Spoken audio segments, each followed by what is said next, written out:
Shalom Bapak Ibu Saudara yang saya kasihi dalam Yesus Kristus. Kesempatan ini saya ingin menyampaikan bahwa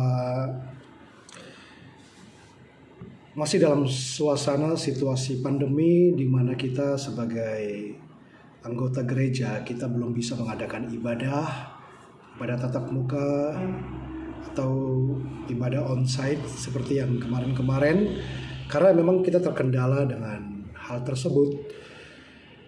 Dan pihak hotel di mana kita beribadah juga masih belum memberikan izin atau lampu hijau untuk kita bisa beribadah kembali. Nah, karena itu dalam kesempatan ini saya ingin membagikan kepada kita beberapa pesan yang saya ingin supaya kita bisa sama-sama merenungkan di minggu ini. Dan saya ingin ambil firman Tuhan dari 1 Tesalonika 2. 1 Tesalonika pasalnya yang kedua, ayatnya yang ke-13. 1 Tesalonika 2 ayatnya yang ke-13. Dan karena itulah kami tidak putus-putusnya mengucap syukur juga kepada Allah, sebab kamu telah menerima firman Allah yang kami beritakan itu bukan sebagai perkataan manusia, tetapi dan memang sungguh-sungguh demikian sebagai firman Allah yang bekerja juga di dalam kamu yang percaya. Saudara, saya ingin sampaikan tentang bagaimana kita bisa menaruh tentang sesuatu yang penting yang kita percayai sebagai orang Kristen. Bagaimana kita bisa meletakkan sesuatu hal atau dasar yang penting di mana hal itulah yang Tuhan kehendaki buat kita. Saudara, iblis adalah oknum yang tidak setuju untuk kita bisa memberikan satu penghargaan atau nilai kepada sesuatu yang sudah Tuhan kerjakan. Saudara harus sadar bahwa kadang-kadang orang berpikir doa saya terhalang mungkin karena apa? Karena Tuhan marah, karena Tuhan tidak setuju dan sebagainya. Saudara, ada satu hal yang saya ingin sampaikan bahwa ada satu pribadi yang namanya setan, iblis. Dan kita tidak bisa menyepelekan ini ya. Jadi kita nggak bisa hanya sekadar melupakan dan kemudian kita katakan bahwa semuanya memang Tuhan kehendaki. Dalam arti termasuk dengan doa-doa kita yang tidak dijawab. Ya mungkin kita berpikir karena memang belum waktunya dan segala macam.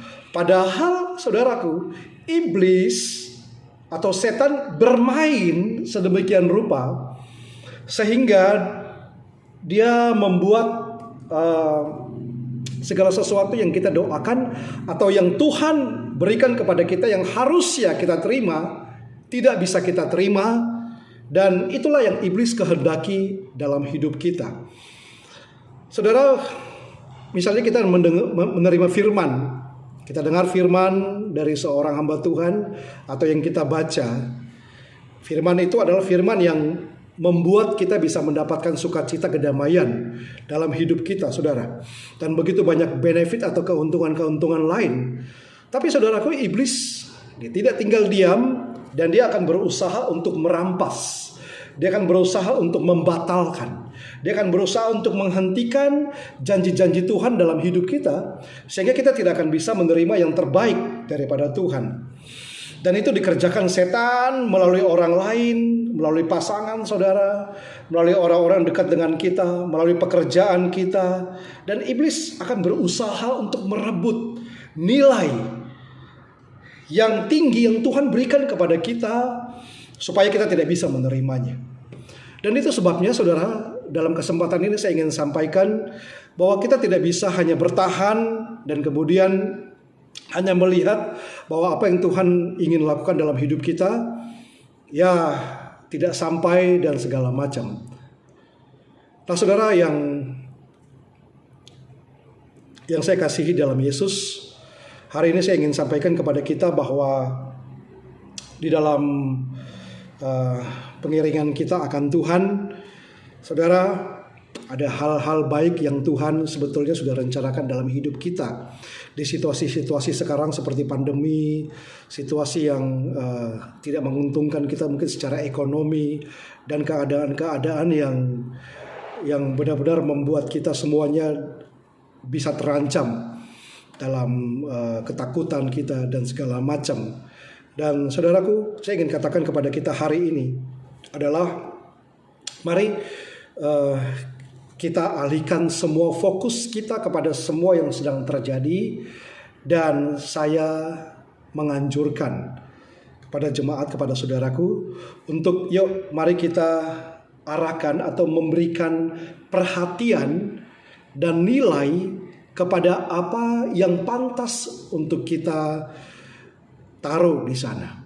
Artinya kita berfokus kepada apa yang penting yang Tuhan lakukan, dan bukan kepada apa yang seharusnya tidak kita lakukan.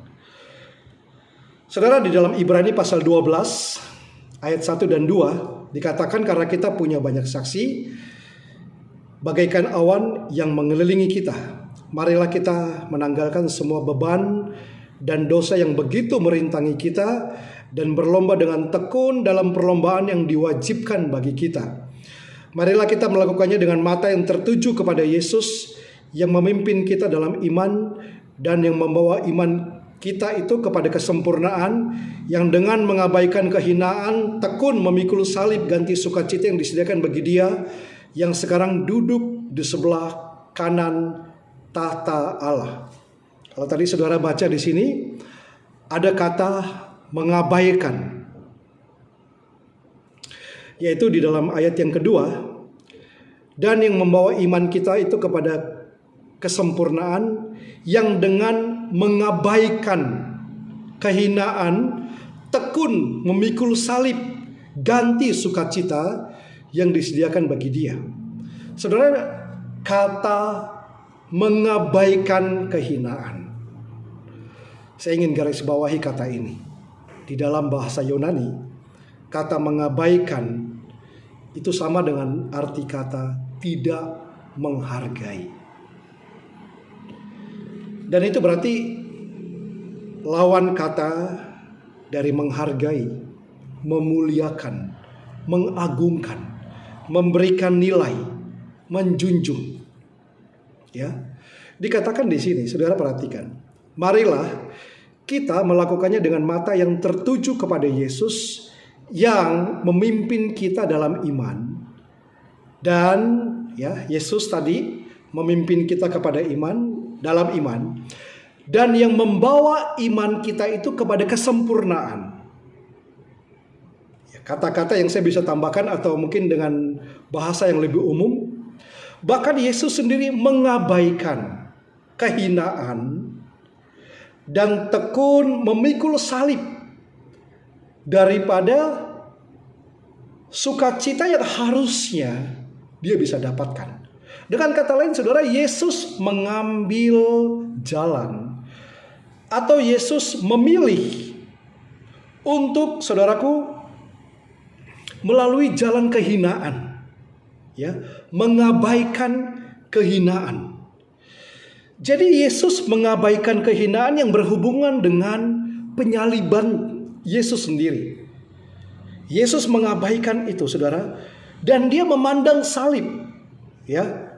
Dia memandang salib. Dengan kata lain, Tuhan mengambil jalan kesengsaraan.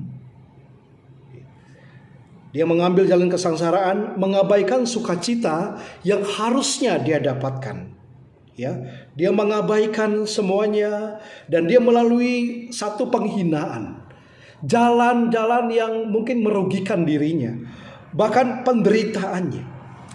Saudara, yang Yesus lakukan ini dikatakan untuk membawa supaya kita dipimpin untuk memiliki mata yang tertuju kepada Yesus. Nah, di sini kita lihat bagaimana Tuhan melakukan semuanya itu, saudara. Yaitu, ya, dia harus melewati jalan kesengsaraan, jalan yang seharusnya dia tidak lewati, supaya memimpin kita kepada iman. Dan saya yakin kalau hal ini ditanyakan kepada kita, Saudara, mungkin Yesus ini sedikit berbeda dengan manusia. Kalau Yesus bisa mengabaikan kehidupan dan dia memilih salib, saudara yang sekalian dalam Tuhan.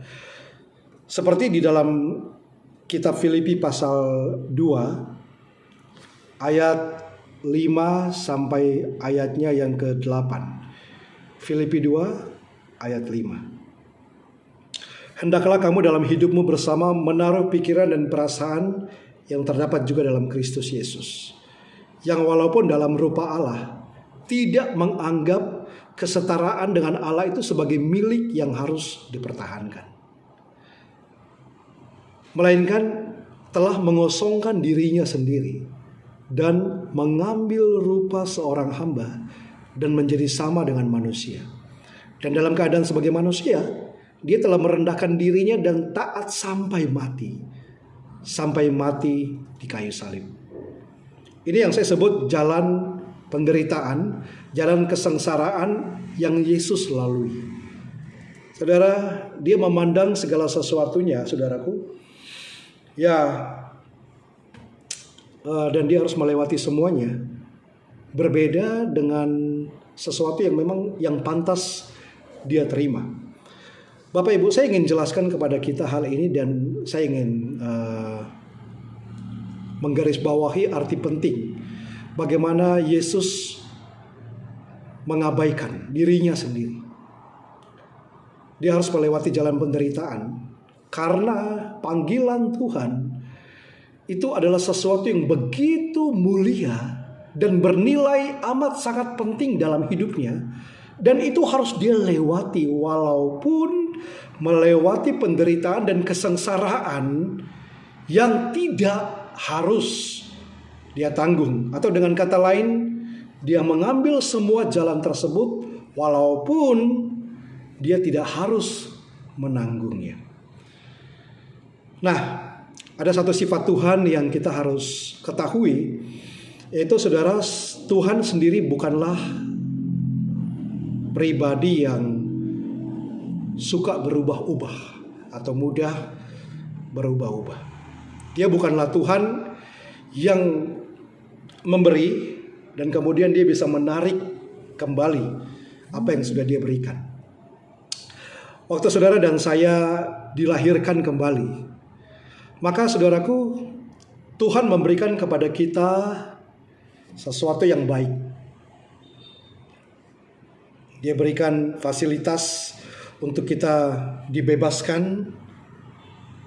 Dia berikan kepada kita sukacita, kehadirannya, berkat, urapan, damai sejahtera, dan semua yang dimiliki oleh Yesus diberikan dalam hidup kita. Tapi ada banyak orang yang menyangka, saudaraku, bahwa kalau doa mereka tidak dijawab, kalau berkat itu jauh dari mereka, maka mereka menyangka Tuhan meninggalkan mereka. Atau dengan kata lain, Tuhan marah dengan mereka. Saudara, yang benar adalah Tuhan tidak pernah berubah. Yang berubah adalah saudara dan saya. Kita yang suka berubah. Bahkan kadang-kadang kita berpikir, kalau saya lagi dalam keadaan baik, maka Tuhan akan baik. Tapi kalau saya lagi berdosa, saya lagi dalam keadaan yang atau menyakiti hati Tuhan, maka Tuhan akan tinggalkan saya. Berkat jauh daripada saya.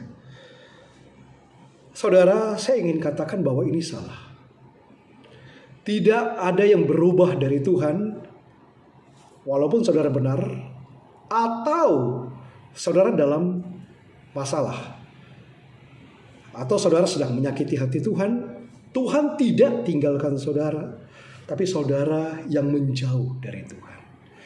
Tolong untuk mengerti saudara, bahwa Tuhan tidak berubah. Yang berubah adalah kita.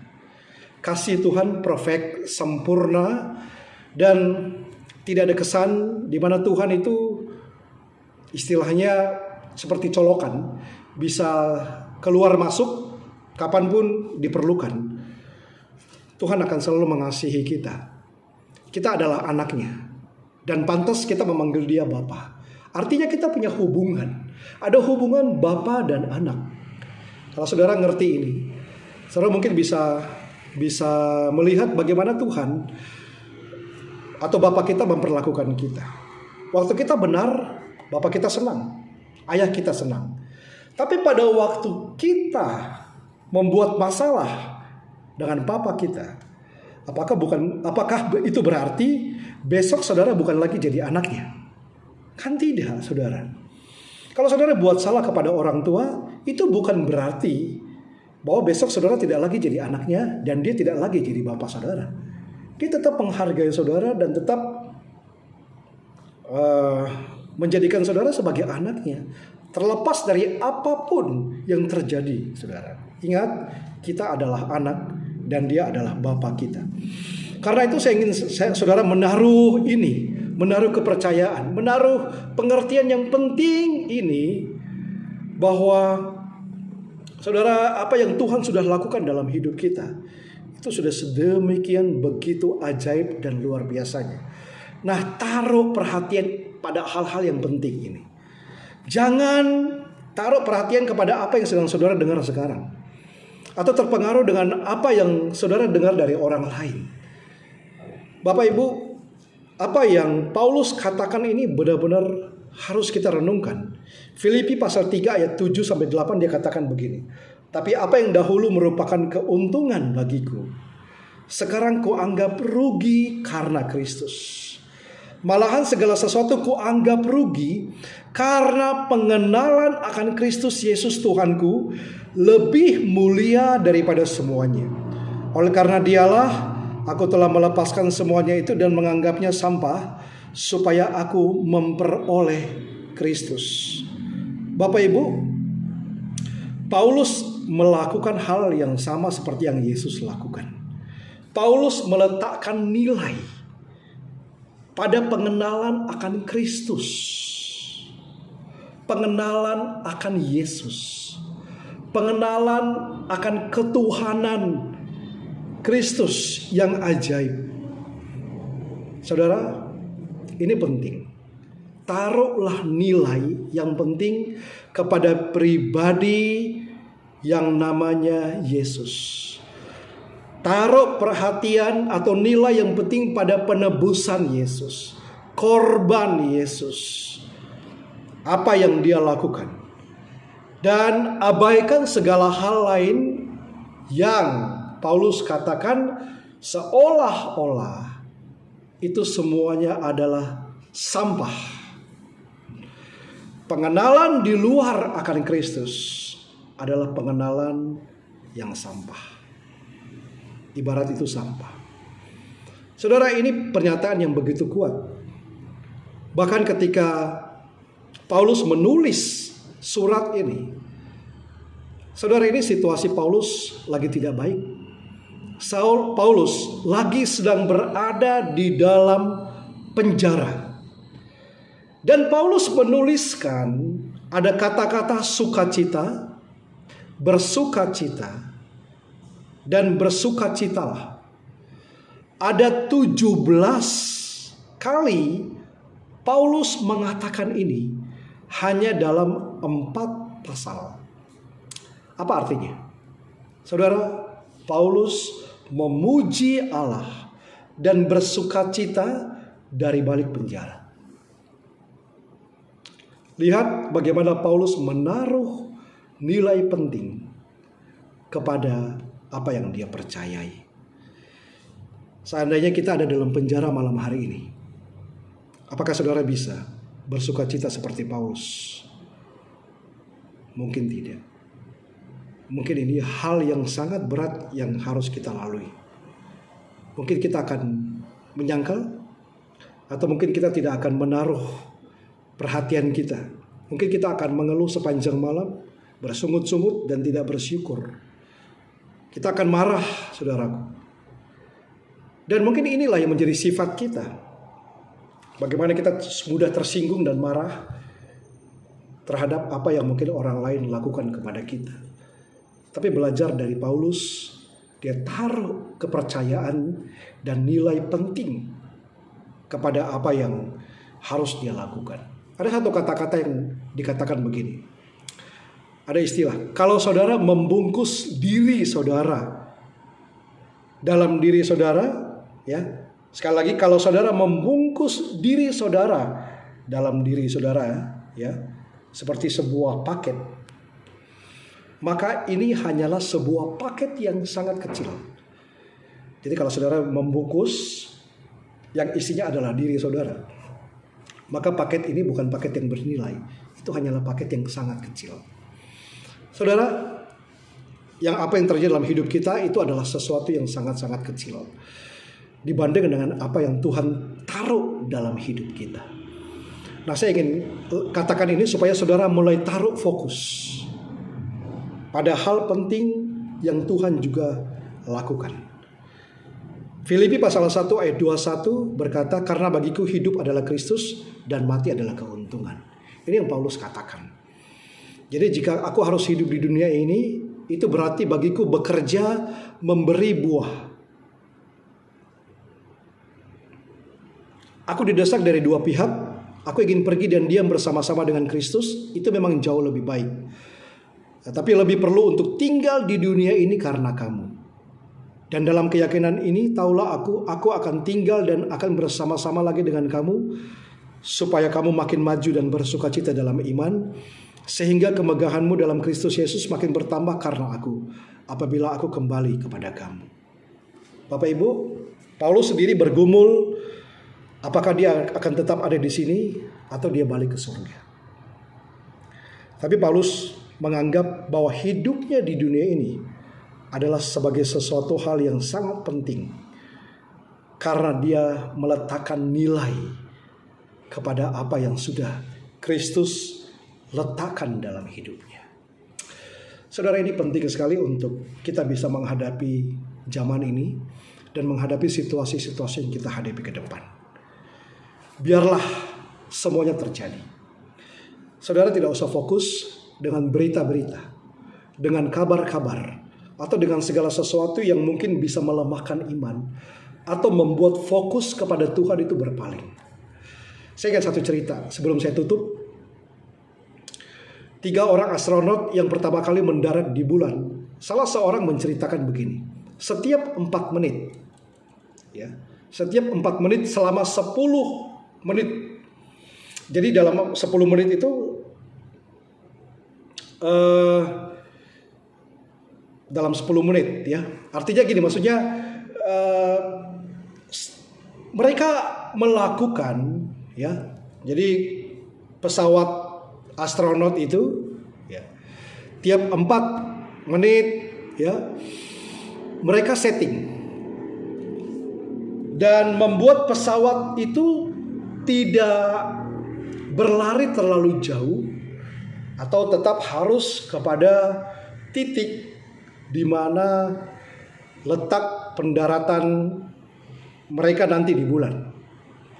Jadi setiap 4 menit selama 10 kali mereka melakukan kalibrasi, setting supaya fokus pesawat tidak lari.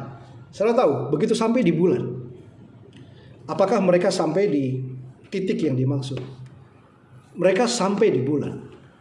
Tetapi ada 500 km di mana mereka mendarat bukan di tempat yang seharusnya. Jadi mereka berjarak 500 km dari titik pendaratan yang harusnya mereka tiba di situ. Padahal mereka udah setting. Saudara, ada banyak hal di dalam hidup kita sekarang yang bisa mengalihkan fokus kita. Saya sarankan bagi Bapak Ibu, yuk, apabila ini Alkitab saudara, ini Alkitab saudara, dari Kejadian sampai Wahyu, semuanya berbicara hanya tentang satu, tentang Yesus. Saudara, saya ingin saudara fokuskan hidup saudara kepada pribadi Yesus, kepada kasih-Nya, kuasa-Nya, kebaikannya, kemurahannya, anugerah. Kalau saudara fokus ke sana, maka saudara tidak akan melengsar. Jalan hidup saudara tidak akan berpaling jauh dari Kristus. Cari ayat-ayat firman yang menceritakan kasih Tuhan. Stop dengar segala sesuatu yang menghukum saudara karena kesalahan saudara. Ingat Bapa saudara, yaitu Tuhan, melihat saudara sebagai anaknya. Dia melihat kita karena dia mengasihi kita. Dia tidak melihat kesalahan kita, tapi dia tetap melihat kebaikan yang ada dalam diri. Jadi, lihat arti penting diri saudara di dalam Kristus. Sampai dia rela mati hanya untuk saudara dan saya. Jadi saya ingin berdoa kepada saudara hari ini. Dalam masa-masa ini, yuk mari semuanya kita berpusat kepada Kristus. Arahkan seperti yang Paulus lakukan. Segala sesuatu sudah aku anggap rugi karena pengenalan akan Kristus. Ini penting untuk memberikan nilai, untuk memberikan perhatian lebih kepada apa yang Kristus sudah lakukan. Nah, ini yang saya bisa sampaikan kepada Bapak Ibu sebagai renungan kita untuk minggu ini. Dan saya akan sampaikan nanti beberapa renungan-renungan yang penting ke depan. Saya berdoa biarlah saudara dipelihara oleh Tuhan dan mengalami kasih karunia yang ajaib di dalam hidup saudara. Mari kita berdoa. Bapa, aku berdoa biar kemuliaan Kristus, keilahian Kristus terpancar dalam hidup kami, memancar kepada kami, sehingga kami bersukacita dan bertumbuh di dalam iman yang akan terus sempurna. Iman yang akan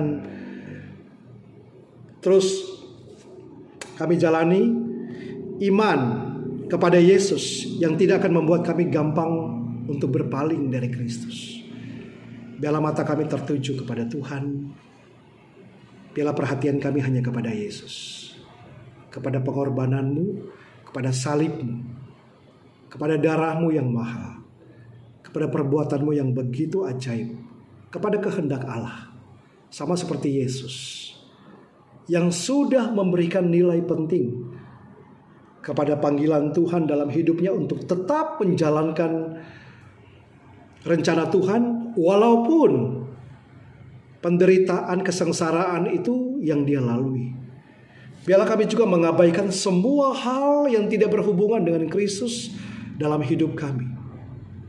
Karena apapun yang kami lakukan, kami percaya semuanya adalah untuk keharuman Engkau Tuhan.